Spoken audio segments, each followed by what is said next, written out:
본주 행록 1 황치익이 본주님 댁 웃방에 앉아서 큰 소리로 방자한 말을 하였다. 내가 옥산 천사다. 내가 명도 주고 복도 주니 나를 믿어라. 그러자 옆에 있던 김현순 문도가 꾸짖어 말하였다. 명복은 다 자기 자신한테 있는 것이다. 그러자 본주님이 손뼉을 치며 말했다. 말 잘했다. 하였다. 황치익이 또 본주님 댁을 찾아왔다. 하여 김수성이 미친놈이라고 꾸짖자. 황치익이 대들었다. 미친놈이면 왜 표교했습니까? 남범, 난도, 나눔, 남양. 도수는 어른님 공사를 했을 따름이요. 본주님께서도 땅 하늘이신데 옥살이를 면할 수 없어서 했겠습니까? 모든 것이 공사이니 너무 꾸짖지 마시오. 이때까지도 황치익은 자신의 행위가 다 어른의 영적 지시에 의해 이루어진 것으로 말하고 있다. 이에 김수성을 더욱 놓아여 꾸짖었다. 네 이놈, 앞으로는 출입도 마라! 그러자 본주님이 말하였다. 제 일을 지가 하게 내버려 두어. 본주님은 서양 사람을 상징하는 방으로서 세상의 공사만을 본 것이 아니라 개인의 공사도 본 것으로 알려진다. 한 영자는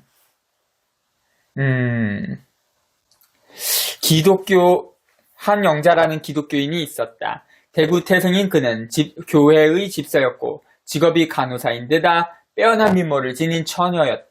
하지만 어려서부터 앓고 있던 폐질과 위장병이 악화하여 별별스런 방법으로 치료해보았으나 다 소용이 없어 도저히 회생할 가망이 없는 몰골이 되어 있었다. 이를 심히 딱하게 여기고 있던 그의 친구가 최후의 방법으로 인정상전을 한번 찾아뵙기를 권하였다. 그는 그렇게 하는 것을 사탄에 끌려가는 일이라 극구응하지 않으려 하였다. 그러나 친구의 청이 하도 간곡하고 자신에게 별다른 희망도 없는 처지라 마침내 따라 나서게 되었다. 하여 비록 따라 나서긴 했으나 그는 자기의 그 절대신을 배신하고 사탄에 깨어간다는 죄책감을 떨치지는 못한 채였다. 그런 마음으로 드디어 그가 인정상간을 만나 뵈었을 때였다. 그런데 인정상간은 이렇다 저렇다 말도 없이 대뜸 그에게 꽁보리밥 한 그릇에 우거지 한 접시를 주며 약이다 먹어라 하는 것이었다. 이에 그는 더욱 어이가 없었다. 그는 자기 앞에 벌어지고 있는 일이 너무도 어설프고 개의하여 망설이고만 있었다. 자신의 마음도 소화가 되지 않아서 우유나 사이다 등의 음료수만 먹고 지냈기 때문이다. 그러자 곁에서 친구가 귀띔을 하였다. 어른께서 주시는 것은 먹어야 된다. 하여 한 형자는 그것을 억지로 먹었다. 그러자고 뱃속이 포근해지면서 트림과 방귀가 연달아 나왔다. 단지 그랬다 뿐인데 이로부터 그의 병은 깨끗이 나았고 얼굴에 화색이 돌며 다시 옛날의 미모를 되찾게 되었다. 이에 감화된 그는 집에 돌아가지 않고 인정상간 댁에 머물러 있으면서 어른의 시중을 들었다. 허망한 외국 귀신도 잊어버리게 되었다. 마침내 객기의 부질없는 가르침을 벗어나 이 땅에 살아있는 신성의 덕화 흠뻑 적셔지게 된 것이다. 헌데 그로부터 오래지 않아서였다. 한영자는 젊은 혈기의 욕구를 물리치지 못하고 인정상관의 측근자인 김정기, 고동진과 눈이 맞아 정분이 나기에 이르렀다. 김정기는 원래 경산 사람으로서 일찍이 인정상관이 진등에 살 때 그 아비 김경산과 함께 어른을 찾아뵙고 아비와 더불어 어른의 제자가 된 사람이었다. 그러나 당시 그는 이미 아내와 자식이 있는 몸이었다. 때문에 한영자와 정분이 나는 것은 결코 도리에 맞지 않는 일이었다. 그러한 사정을 직감하였음인지 인정상관은 한영자에게 아직 젖도 떼지 않은 암강아지 5마리를 주며 기르라 하였다. 그 강아지들은 젖을 떼지 않았기 때문에 암죽을 쑤어 그걸 일일이 수저로 떠먹여서 길러야 했다. 뿐만 아니라 밤이면 쉴 새 없이 끙얼거리며 보살핌을 요구했다. 그때는 이미 인민군의 치하에 들어간 세상이라 밤에 불을 켜놓을 수도 없었다. 하여 그것들이 끙얼거리면 가슴을 조이며 이불을 덮어주고 다독거려 밖으로 소리가 새나가지 않도록 온갖 정성을 다해야 했다. 그런데다 그것들은 어찌 그리도 자주 토해내고 자주 똥을 싸는지 잠시도 한가한 틈을 주지 않았다. 그렇게 기르다 보니 수십 일이 지났는데 온갖 정성을 쏟은 보람도 없이 그것들이 한 마리씩 죽어갔다. 하여 두 마리가 죽고 세 마리는 겨우 숨만 붙어 있을 때였다. 인정상가는 이때에 이르러서야 한영자에게 강아지를 가져오라 하여 어미 방우에게 돌려줬다. 그런데 이 일이 뒷날 한영자의 인생살이를 그대로 보여주는 것이었음을 사람들은 나중에 가서야 알게 되었다. 그는 과연 김정기와의 사이에서 딸만 5을 낳았는데 일찍이 둘이 죽고 병약한 딸 셋만을 키우게 되었다고 한다. 이규환은 이리 사람으로서 인정상간이 솜리라는 벼룩까지 지어준 자이다. 솜리는 이리의 옛 이름.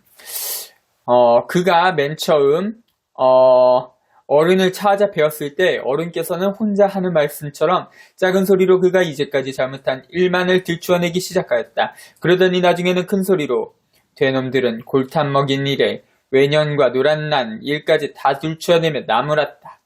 방 안에 있는 사람은 다 낯선 사람들이었다. 23살의 그로서는 실로 부끄럽고도 창피한 일이었다. 하여 그는 한참 동안이나 어찌할 바를 몰라 당황했으나 이내 곧 크게 뉘우치고 평생 어른의 제재가 될 것을 맹세하였다. 그는 부침성이 좋은데다 말자주가 좋았다. 때문에 6.25 때 인민군 분지소에서 선전 요원으로 추대할 테니 자기네들하고 같이 일하자는 촉탁이 들어왔다. 하여 인정상관께 달려가 그 사실을 고하자 인정상관이 크게 놀라며 일렀다. 아무데나 이름 주면 못 써. 퍼뜩 피하거라. 하여 이규환은 당분간 용화동으로 이사하여 피신해 있게 됐다. 그는 소년 시절부터 방랑기가 있어 일본, 중국 등지를 돌아다녔고 여러 여자와 연을 맺은 바가 있었다. 그러나 그들과의 사이에서 단 한 명의 자식도 두지를 못했다. 그의 부인 진복례에게서도 역시 자식이 생기지 않았다. 이에 그는 본주님께 누차 자식을 점지해달라고 간청한 적이 있었다. 이규환이 그런 간청을 할 때마다 본주님은 말하였다. 너는 딸 자식 하나도 두지 못할 팔자다. 그러나 내가 너에게 똑똑한 아들 하나를 반드시 점지해 줄 것이다. 그러니 너 스스로 명을 거역하는 일이 없도록 해라. 하여 그는 어른께서 꼭 아들 하나를 점지해 줄 것으로 믿고 있었다. 그런데 어느 날 본주님은 그에게 일주단이라는 방울을 가리키며 이게 네 아들이다 하였다. 그리고 그 방우에게는 네 애비였다 하며 웃었다. 일주단위는 인정상관이 기르는 방우 중에서도 특히 영특한 방으로 알려지고 있다. 그리고 그 어른이 행하는 중요한 공사에는 반드시 참여했던 방으로 전해진다. 문도들에게 일주단위는 1월같이 밝아오는 방다 하고 말씀한 적도 있었다. 그러한 사실이 김동규, 김정하 등이 수집한 기록에도 남아있다. 그러나 아무리 별스럽다 해도 개는 개다. 개가 결코 사람일 수는 없다는 게 이규환의 생각이다. 때문에 그는 어른의 말씀을 심히 개의쩍게 여겼다. 한데도 인정상가는 그를 보기만 하면 일주단위를 가리키며 이게 네 애들이다. 이게 네 아들이다 하고 일주단위에게는 네 애비였다. 인사해라 하고 말씀하기를 멈추지 않았다. 사람이 많이 모였을 때 어른께서 그런 말씀을 하면 이규환은 더욱 부끄럽고 창피하여 얼굴을 들 수가 없었다. 드디어 인문군이 물러가는 시간이 와서 이규환은 다시 이리에 있는 옛집으로 들어갈 준비를 하게 되었다. 짐을 챙겨 자동차에 싣고 떠날 준비를 마쳤을 때였다. 인정상관이 그에게 네 아들 데리고 가야 한다 하고 일주단위에게는 네 애비 따라가라 하였다. 그런데 짐을 가득 실은 자동차에는 일주단위가 탈 만한 자리가 없었다. 하여 그는 이리에 도착하는 대로 바로 되돌아봐서 일주단위를 데려가기로 하고 사람과 짐을 먼저 떠났다. 그러나 일이 옛집에 도착하여 짐을 정리하고 집을 수리하다 보니 5, 6일이 지나버렸다. 이때까지 일주단위는 자동차가 떠난 길가에서 지아비가 데려가 주기를 기다리고 있었다. 그 방우는 인정상관 댁에 다시 들어가지 못했다. 애비를 따라가라는 인정상관의 명이 한 번 떨어진 뒤였기 때문이다. 며칠을 멍하니 한 자리를 지키고 서 없는 개를 동네 사람들이 그냥 놔둘 리가 없었다. 그들은 당장 임자 없는 개로 간주하고 여러 명이 달려들어 목을 메어다 불에 그을려서는 삶아 먹어버렸다. 그러고도 10여일이 지났다. 이규환은 그제서야 일주단위를 데려가려고 용화동에 나타났다. 그가 막 동구 밖에 들어섰는데 난데없이 그의 코에 개를 그을리는 노랑내가 심하게 찔러왔다. 그리고 오장육부가 발칵 뒤집히며 구역질이 나왔다. 옆에는 일행이 있었는데 아무도 그 냄새를 느끼는 사람이 없었다. 그가 마침내 일주단위가 잡아먹힌 사실을 알고 인정상관을 배우니 인정상관은 아무 말씀도 하지 않았다. 다만 네가 언제 철이 들래 하는 측은한 눈빛으로 바라볼 뿐이었다. 그가 돌아갈 때에도 인정상관은 밖에까지 나와 그러한 눈빛으로 한없이 그의 뒤를 바라보았다고 한다. 이런 일이 있은 후로 오래지 않아 이규환은 그 아내가 죽고 불행한 신세가 됐다. 그리고 누차 여자를 취하여 가정을 꾸려보았지만 어쩐 일인지 여자가 다 일찍 죽어버렸다. 과연 영영 자식을 두지 못하는 신세가 되고 말았다. 근래까지 그를 부모처럼 보살펴주던 생질 하나가 있었는데 그 생질마저도 얼마 전에 교통사고로 일가족이 전몰하였다. 이로써 사고무친의 신세가 된 것이다. 그는 지금 90을 바라보는 나이인데도 옛날에 인정상관께서 똑똑한 아들 하나를 점지해준다 한 그 말을 굳게 믿고 있다. 경인년 가을에 이규환, 송복은 문도가 본주님을 배우니 본주님이 송부디근에게 말하였다. 방우에게 살려달라고 빌어라. 하여 송복은이 예 하고 대답하고 방우에게 가서 살려달라고 신고하였다. 그러고 나서 집으로 돌아오다가 삼례에 이르러 치안관 친구를 만났다. 그 친구가 총을 가지고 있었는데 송복은이 총을 한번 쏘아보겠다고 총대를 낚아챘다.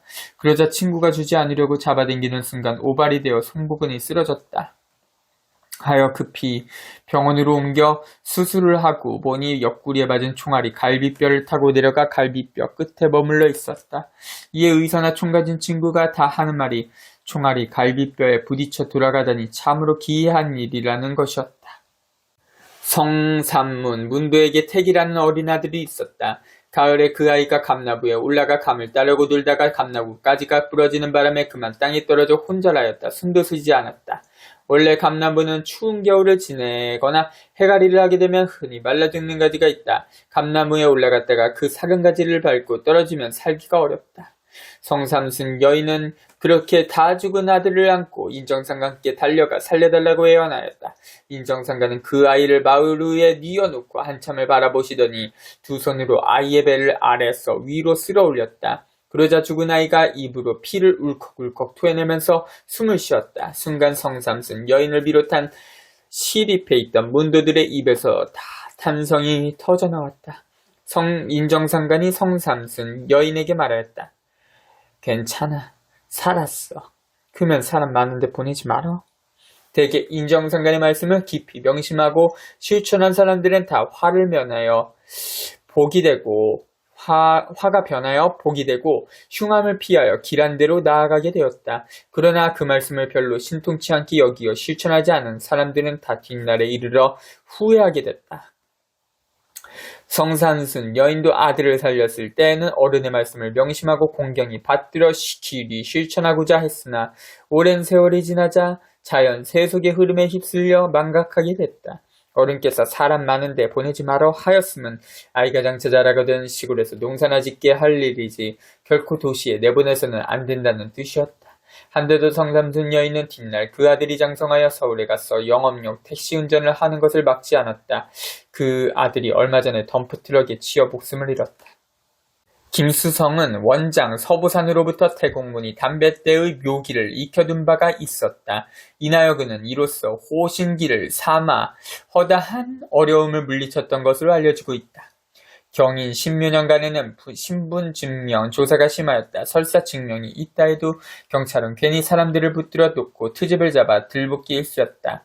그러한 때 눈치가 빠른 자들은 얼른 증명 사이에 돈을 끼워 경찰의 눈앞에 대고 이 증명 말입니까? 하고 묻는다. 그러면 경찰은 얼굴을 활짝 펴면서 바로 그 증명이요. 진작 그 증명을 내놓을 일이지 하고 그것을 챙기며 즉각 보내주는 것이다. 이렇듯 어디서나 증명조사를 빙자한 경찰의 행포가 심했기 때문에 사람들이 마음 놓고 다닐 수가 없는 시절이었다. 그런데 인정상간의 문화인들이 김수성 도우를 따라다니면 절대로 조사를 받지 않았다. 김수성은 도우들을 데리고 다니면서 경찰이나 군인이 보이면 담뱃대를 들어 비켜라 하고 휘저었다. 그리하면 그들이 다 어디로 가는지 자취를 감추었다. 그래서 오히려 김수성 일행이 대로를 지나다니며 순찰하는 것 같았다고 한다. 본주님이 김형곤 문도를 불러 말하였다. 수득세를 가져오라. 하지만 김형곤은 어른의 말씀을 능히 알아들을 수가 없었다. 김형곤뿐만 아니라 누구도 이해할 수 없는 말씀이었다. 때문에 그는 한참 동안이나 머뭇거리고 있었다. 그러자 본주님이 말하였다. 고추 30근하고 쌀 15썸 가져와야지.